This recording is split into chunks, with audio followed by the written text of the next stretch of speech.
Rice of the planets of the ஏப்ஸ்ல கடைசியா ALZ113 virus மனிதர்கள் மேல பரவுறத பார்த்தோம். அது பரவ ஆரம்பிச்சு இப்போ 10 வருஷம் ஆயிடுச்சு. 500ல ஒருத்தருக்கு மட்டும்தான் அந்த வைரஸை எதிர்க்கிற எதிர்ப்பு சக்தி அவங்க உடம்புல இருக்கு.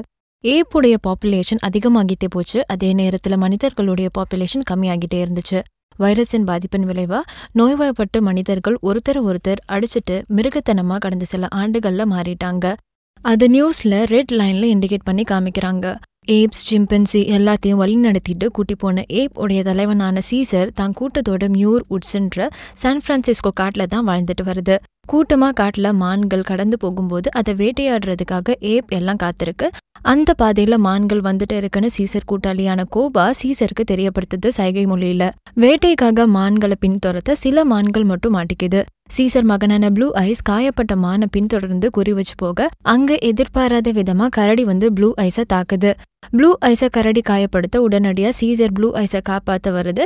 தக்க சமயம் பார்த்து கோபாக்கு சிக்னல் கொடுக்க அது கரடியை தாக்கி வீழ்த்துது. கோபாக்கு சீசர் அதனுடைய நன்றியை தெரிவிச்சுட்டு ப்ளூ ஐஸுக்கு அவனுடைய செயல்களை கவனமா பரிசீலிக்க சொல்லி அறிவுரை கொடுக்குது. ப்ளூ ஐஸ் அறிவுரையை கேட்க தயாரா இல்லாம மறுத்துட்டு போயிடுது. ஏப்ஸ் எல்லாம் மியூர் உட்ஸுக்கு திரும்பி போகுது. அதுதான் இப்போ ஏப்ஸ் உடைய சரணாலயமா மாறி இருந்தது. மௌரிஸ் சின்ன ஏப்ஸ் சிம்ஸுக்கு பாடம் நடத்திட்டு இருந்துச்சு.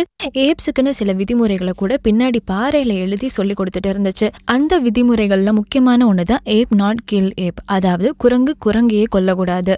சோ ஏப்கான கல்வி முறையை கூட எடுத்து நடத்திட்டு இருந்தாங்கன்னு தெரிய வருது. சீசர் அதனுடைய வீட்டுக்கு வருது. சுகமில்லாத சீசருடைய மனைவி கார்னீலியா ஒரு மகனை மறுபடி பெற்றெடுக்கிறா. ப்ளூ ஐஸை சீசர் கூப்பிட்டு உன் தம்பிய பாருன்னு அறிமுகப்படுத்தி வைக்குது. சீசரும் மௌரிஸும் உரையாடுறாங்க. பல ஆண்டுகளா ஏப்ஸின் கூட்டு வளர்ச்சியின் முன்னேற்றத்தை கண்டு அவங்களுடைய ஆச்சரியத்தையும் சந்தோஷத்தையும் பகிர்ந்துக்கிறாங்க. மௌரிஸ் சீசர்ட்ட இன்னமும் மக்களுடைய நிலவரத்தை தெரிஞ்சுட்டு வரியான்னு கேட்க சீசர் சந்தர்ப்பங்கள்ல செய்யறதா சொல்லுது. ப்ளூ ஐஸும் ராக்கெட்டோடைய பையன் ஆஷும் நண்பர்கள். மீன் பிடிச்சிட்டு காட்டுல நடந்து வரும்போதுதான் கார்வர்ன்ற ஒருத்தனை இவங்க 2 பேரும் சந்திச்சு அவன் அதிர்ச்சியில திகைத்து போய் பயந்து நிக்கிறான். என்ன பண்றதுன்னு தெரியாம துப்பாக்கியால ஆஷை சுட்டுடுறான். உதவிக்காக கார்வர் அவனோட வந்த மத்தவங்களையும் கூப்பிட அந்த கூட்டத்தை வழி நடத்தி வந்தது மால்கம்ன்ற ஒருத்தர். குண்டு சத்தத்தையும் அலறல் சத்தத்தையும் கேட்டு குரங்குகள் அத்தனையும் ஒன்றிணைஞ்சு கூட்டமா வர மால்கமும் அவருடைய ஆள்களும் ஆடி போறாங்க. அதுங்களை பார்த்து மால்கம் இதுங்க சாதாரண குரங்குகள் இல்லைன்னு தெரிஞ்சுக்கிட்டு கார்வர் செஞ்ச தப்புக்காக மன்னிப்பு கேட்கிறாரு. சீசர் இங்கிருந்து போ அப்படின்னு சொல்லி உத்தரவு கொடுக்குது. ஏப் பேசினதை பார்த்து மால்கம் டீம் ஆடி போறாங்க. இங்கிருந்து உயிர் பிழைத்தா போதுன்னு ஓட மால்கமோட பையன் அலெக்சாண்டர் அவனுடைய பேகை அங்கே விட்டுட்டு போயிடுறான். அவங்க புறப்பட்ட உடனே சீசர் கோபாவை அனுப்பி அவங்கள பின்தொடர்ந்து போய் பார்க்க சொல்லுது. மால்கமும் அவருடைய டீமும் சான் பிரான்சிஸ்கோன்ற இடத்துல இடிபாடுகளுக்கு மத்தியில அவங்களுடைய இருப்பிடத்துக்கு திரும்பி அங்க அவங்க சீசருடைய பேச்சு திறனையும் குரங்கு கும்பல் பத்தியும் அவங்களுடைய தலைவரான டிரைஃபஸுக்கு தெரியப்படுத்துறாங்க. மக்களுடைய நோக்கம் என்னன்னா ஹைட்ரோ எலக்ட்ரிக் டேம், அதாவது நீர் மின் அணைக்கு போய் அதை மறுபடி இயங்க வைக்கணும். அப்பதான் அவங்க இருக்கிற நகரத்துல சிறிது நேரம் குறிப்பிட்ட அளவாது மின்சாரம் கிடைக்கும். கோபா சீசர்ட்ட வந்து தான் பார்த்த எல்லாத்தையும் விவரிக்குது. அங்க இருக்க மனிதர்கள் நிறைய ஆயுதங்களோட இருப்பதா சொல்லுது. அது மட்டும் இல்லாது மனிதர்கள் நம்மளை கொல்றதுக்கு முன்னாடி நாம அவங்கள கொல்லணும்னு சொல்லுது. அதுக்கு மௌரிஸ் எத்தனை பேர் இருக்காங்க, எத்தனை துப்பாக்கி வச்சிருக்காங்க, எதுக்காக காட்டுக்குள்ளார வந்திருக்காங்கன்ற தகவல் தெரியாம தாக்குதல் நடத்துறது தப்புன்னு சொல்லுது. அதே நேரத்துல அலெக்ஸ் விட்டு போன பேக்ல இருந்து எடுக்கப்பட்ட அவனுடைய ஸ்கெச்சஸ் எல்லாத்தையும் ஏப்ஸ் பாக்குது. எல்லா ஏப்பும் அவங்கள எதிர்த்து போர் புரியணும்னு கோபா கன்வின்ஸ் பண்ண சீசர் போர் புரிஞ்சா நம்மளுடைய குடும்பம், கட்டிய வீடு, எதிர்காலம் எல்லாத்தையும் இழந்துடுவோம்னு சொல்லுது. கோபா நம்மளுடைய பலத்தை காட்டணும்னு சொல்ல சீசர் நம்ம கண்டிப்பா காட்டுவோம்னு சொல்லி மறுநாள் காலையில ஏப்ஸ் எல்லாத்தையும் திரட்டிட்டு குதிரை மேல உட்கார்ந்து ராஜா மாதிரி மனிதர்கள் முன்னாடி போய் நிக்க எல்லாம் அசந்து போறாங்க. போர் புரியறத ஏப்ஸ் விரும்பலன்னோ, ஆனா தேவைப்பட்டா கட்டாயம் சண்டையிடுவோன்னு அவங்கள்ட்ட சீசர் சொல்லுது.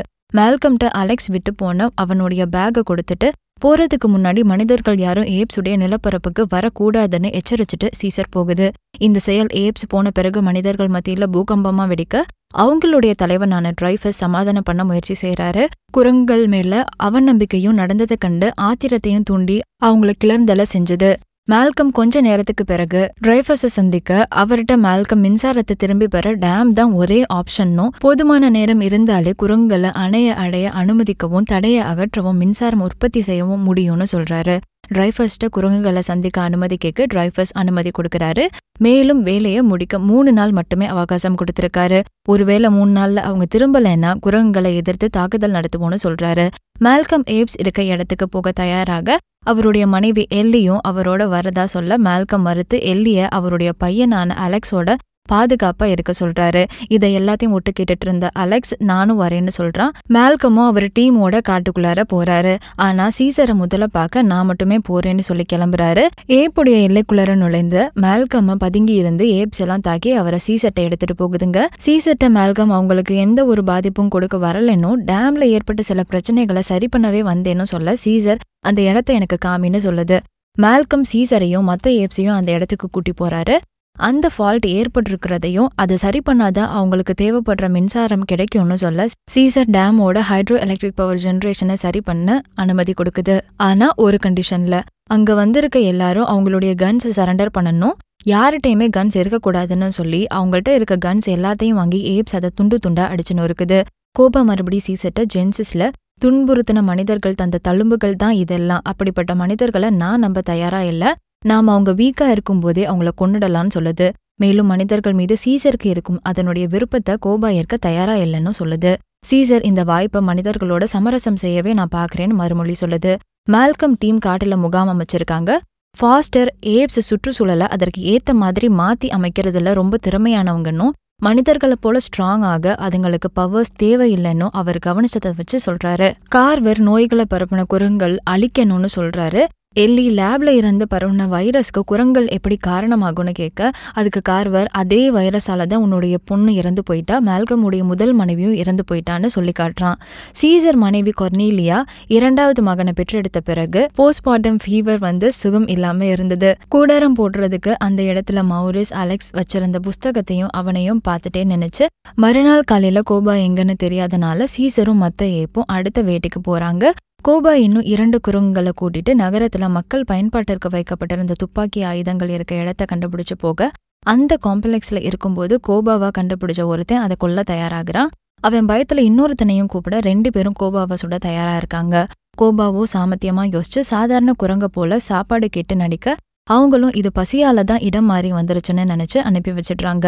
கோபா அவங்கள கடந்து போன பிறகு மறுபடி கோவமா அதனுடைய முகத்தை மாத்திக்குது. அடைப்பை அகற்ற ஃபாஸ்டர், கார்வர், மால்கம் ஆழத்துக்கு போய் டேம்ல வேலை பார்க்க போறாங்க. அடைப்பை வெடிக்க செய்யறாங்க. ஆனா வெடிச்சதுல அவங்களே உள்ளார சிக்கிக்கிறாங்க. கார்வருக்கு கால்ல காயம் ஏற்படுது. எல்லி குரங்களை உதவிக்கு கூப்பிட்டு அவங்கள காப்பாத்திடுறா. வெடி சத்தம் கேட்டு வேட்டைக்கு போயிட்டு இருந்த சீசரும் திரும்பி மால்கம் இருக்கிற இடத்துக்கு வராங்க. எங்களுக்கு இந்த வேலையை செஞ்சு முடிக்க இன்னும் கொஞ்ச நாள்கள் வேணும்னு மால்கம் சீசர்ட்ட பேசிட்டு இருக்கும்போது சீசருடைய 2வது பையன் அந்த குட்டி குரங்கு எல்லி அலெக்ஸை நோக்கி ஓடுது. அது அழகா இருக்குன்னு 2 பேரும் பார்த்துட்டு இருக்கு. ஆனா கார்வருக்கு அதை பிடிக்கவே இல்ல. குட்டி குரங்கு கார்வர் வச்சிருந்த பெட்டியில அவனுடைய துப்பாக்கியை எடுக்க போக கார்வர் உடனடியா அதை விரட்ட அதை பார்த்து ப்ளூ ஐஸ் கோவப்பட்டு தாக கார்வர் அவனுடைய துப்பாக்கியை எடுத்து ப்ளூ ஐஸை நோக்கி குறிவைக்க பின்னாடி இருந்து சீசர் அவனை அடிச்சு கார்வர்ட்ட இருந்து துப்பாக்கியை வாங்கிடுது. கார்வரை கொல்லணும்னு போகும்போது மால்கம் சீசரை சாந்தப்படுத்துறான். கன்னை ரிவர்ல தூக்கி போட்டு சீசர் கன் வச்சிருக்க கூடாதுன்னு சொன்னேன், உடனடியா இங்கிருந்து கிளம்புங்க அப்படின்னு உத்தரவிடுது. மால்கமும் அவன் டீமும் திங்ஸ் பேக் பண்ணிட்டு இருக்கும்போது ஒரே ஒரு முறை மறுபடியும் கேட்டு பார்க்கலான்னு சீசரை தேடி சீசருடைய வீட்டுக்கு போக சீசர் இன்னும் கோவப்படுது. அப்போதான் எல்லி கொர்னீலியாவுடைய நிலைமைய பார்த்துட்டு எனக்கு மருத்துவம் தெரியும்னு கொர்னீலியாவுக்கு உதவ முடியும்னு சொல்றா. அவங்க மேல நம்பிக்கை இல்லாத சீசர்ட்ட சம்மதம் எப்படியோ வாங்க அதுக்கு உதவி செய்ய எல்லிய அனுமதிக்குது. மால்கம்ட்ட உங்களுக்கு இன்னும் 1 நாள் தான் டைம், அதுக்குள்ளார உங்க வேலையை முடிச்சுட்டு கிளம்புங்க, ஏப்ஸ் உதவி செய்யும்னு சீசர் சொல்லிட்டு போயிடுது. மேலும் சீசர் கேட்ட மாதிரி கார்வரை முகாம்ல இருந்து அகற்றி கார்ல உட்கார வைக்கிறாங்க. அவன் தப்பிச்சு போகாம இருக்க கார் கீஸையும் எடுத்துடுறாங்க.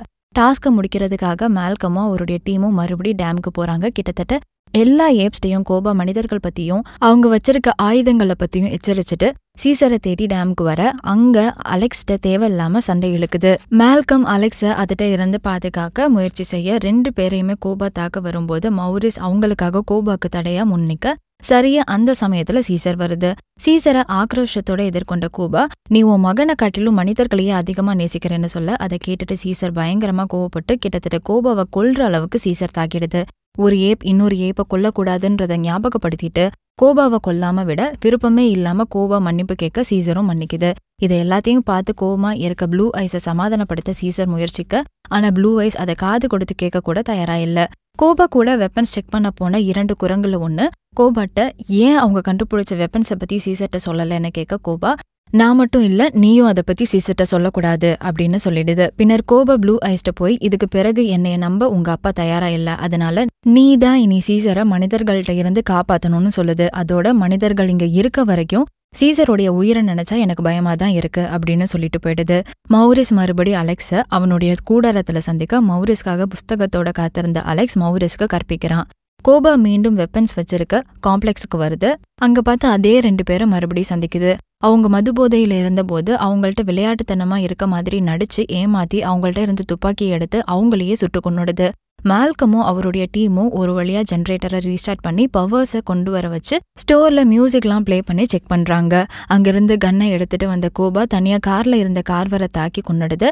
மால்கமும் அவனுடைய டீமையும் மலை உச்சிக்கு கூட்டி போய் சிட்டிக்கு கொஞ்சம் கொஞ்சமா பவர்ஸ் வரதை காமிக்குது சீசர். கொர்னேலியாவும் உடம்பு குணமாகி எழுந்து வர ப்ளூ ஐஸும் சீசரும் ஆச்சரியமாகவும் சந்தோஷமாகவும் பாக்குறாங்க.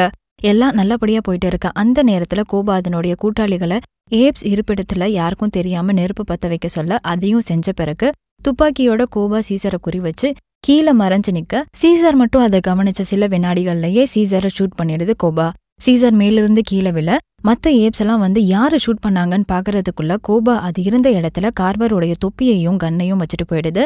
அங்க வந்து பார்த்த ப்ளூ ஐஸ் கேப்பையும் கண்ணையும் பார்த்துட்டு ஹியூமன்ஸ் தான் சீசரை ஷூட் பண்ணியிருக்காங்கன்னு தப்பா புரிஞ்சுக்குது. அதை மத்த ஏப்ஸுக்கு தெரியப்படுத்த கோபாவும் எதுவுமே தெரியாத மாதிரி கன் கேப்பை காமிச்சு சீசரை கொன்ன ஹியூமன்ஸை கொல்லணும்னு சொல்லி மத்த ஏப்ஸை இன்னும் வெறியேத்த மௌரிஸ், மால்கம், எல்லி, அலெக்ஸ் எல்லாரையும் தப்பி ஓட சொல்லுது. கோபா பேச்சை கேட்டு அத்தனை ஏப்ஸும் அவங்கள துரத்திட்டு வர மால்கம், எல்லி, அலெக்ஸ் ஒரு புதர் மாதிரி இருக்கிற இடத்துல மறைஞ்சுக்கிறாங்க. சிட்டில பவர் சப்ளை வந்த சந்தோஷத்துல எல்லாரும் ஆடிட்டு இருக்காங்க. அவங்களுடைய தலைவனான டிரைஃபஸ் தனிமையில ஐபேடுக்கு சார்ஜ் போட்டு அதுல அவருடைய மறைந்து போன 2 பசங்களையும் மனைவியுடைய புகைப்படத்தையும் பார்த்து வருத்தப்படுறாரு.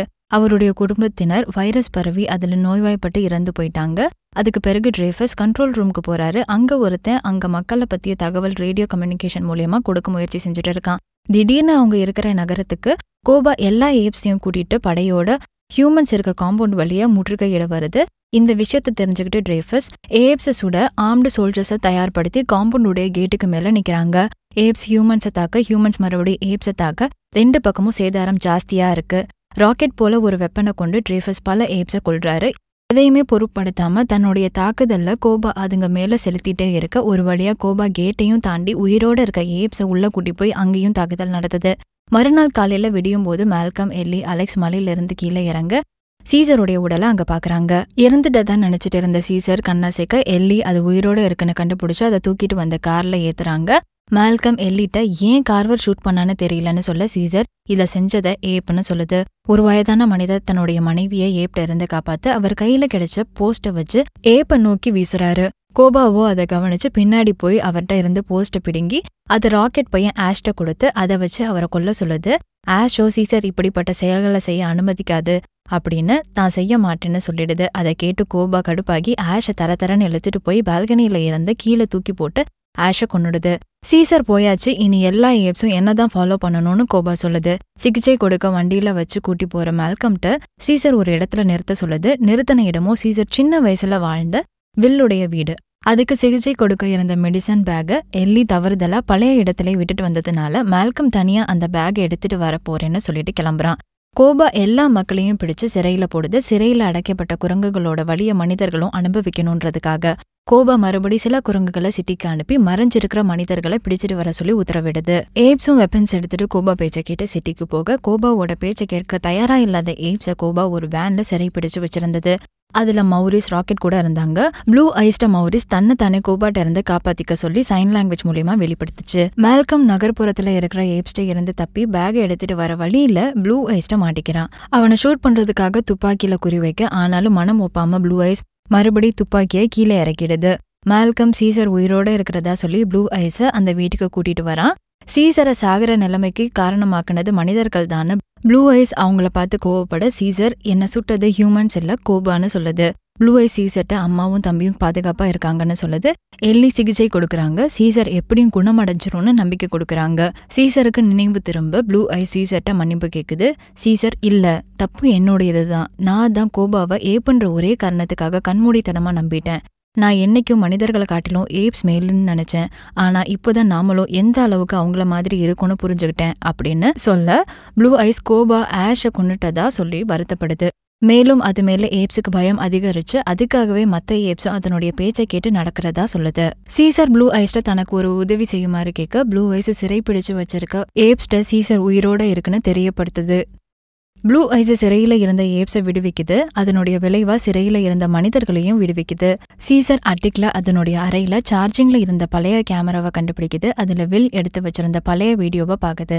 அந்த வீடியோல வில் சீசருக்கு சைன் லாங்குவேஜ் கற்பித்தது பதிவாகி இருந்தது. மால்கம் சீசரை அந்த நேரத்துல சந்திக்க வரான். அந்த வீடியோல இருந்தது யாருன்னு கேக்குறான். சீசர் உன்னை போலவே ஒரு நல்ல மனிதன் அப்படின்னு சொல்லுது. தப்பிச்ச ஏப்ஸை கூட்டிட்டு ப்ளூ ஐஸ் சீசரை சந்திக்க கார்னீலியாவையும் பிற ஃபீமேல் ஏப்ஸையும் போர் புரிய அழைக்க கோபா உத்தேசித்துள்ளதா சீசருக்கு தெரியப்படுத்துறாங்க. ஏப்ஸ் எல்லாம் மால்கமோட சேர்ந்து கோபாவை எதிர்க்க தயாராகிறாங்க. மால்கம் ஏப்ஸ் ரகசியமா கூட்டி செல்லும் போது ட்ரேஃபஸ் சந்திக்க நேரிடுறான். அப்போ சீசரையும் அதன் கூட்டாளிகளையும் தனியா அனுப்பிட்டு ட்ரேஃபஸை தனியா சந்திக்கிறான்.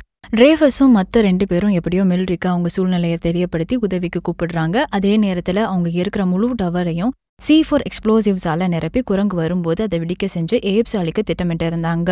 சீசர் கோபாவை எதிர்கொள்ள டவர் உச்சியில மத்த ஏப்ஸும் அதை சூழ்ந்து நிக்கிறாங்க. கோபா மத்த ஏப்ஸை இன்ஸ்பயர் பண்ற மாதிரி ஏப்ஸ் எல்லாம் ஒன்னா சேர்ந்தா வலிமையா போர் புரிவோன்னு சொல்ல சீசரும் கோபாவும் சண்டை போடுறாங்க. மால்கம் டவருக்கு கீழே எக்ஸ்ப்ளோசிவ்ஸை வெடிக்க விடாம செய்யறதுக்காக கன் எடுத்து அவங்க செய்யறதை நிப்பாட்ட சொல்லி மால்கம் மிரட்டுறான். ஆனா ட்ரேஃபஸ் மனித இனத்தை காப்பாத்த போறேன்னு எப்படியோ எக்ஸ்ப்ளோசிவ்ஸை வெடிக்க செய்ய மால்கம் தன்னை காப்பாத்திக்கிறாரு. டவர் மேல இருந்த ஏப்ஸ் சில இறந்து போகுது, பல காயமடையுது. கோபா கன் எடுத்துட்டு கண்ணா பின்னான்னு எல்லா ஏப்ஸையும் ஷூட் பண்ண சீசர் எப்படியோ டேக்கிள் பண்ணி கோபாவை வீழ்த்த கோபா ஒத்த கையால டவரை பிடிச்சு தொங்கிட்டு இருக்கு. கிட்ட வந்த சீசர் அதை காப்பாத்த கை கொடுக்க ஆனா கோபா செஞ்ச காரியத்தை அந்த நேரத்துல எண்ணி பாக்குது. கோபா ஏப் நாட் கில் ஏப் அப்படின்றத சீசருக்கு ஞாபகப்படுத்த சீசரோ யூ ஆர் நாட் அன் ஏப், அதாவது நீ ஏப்பே கிடையாது அப்படின்னு சொல்லிட்டு கை விட்டுடுது. கோபா கீழே விழுந்துடுது. மால்கம் சீசரை சந்திச்சு மிலிட்ரியில இருந்து ஆட்கள் வந்துட்டு இருக்காங்கன்னு தெரியப்படுத்துறாரு. சீசரோ ஏப் ஏற்கனவே போற தொடங்கிட்டாங்க, மனிதர்கள் மன்னிக்க மாட்டாங்க, தன்னையும் அவருடைய ஃபேமிலியையும் பாதுகாக்க சொல்லி சீசர் அறிவுறுத்துது.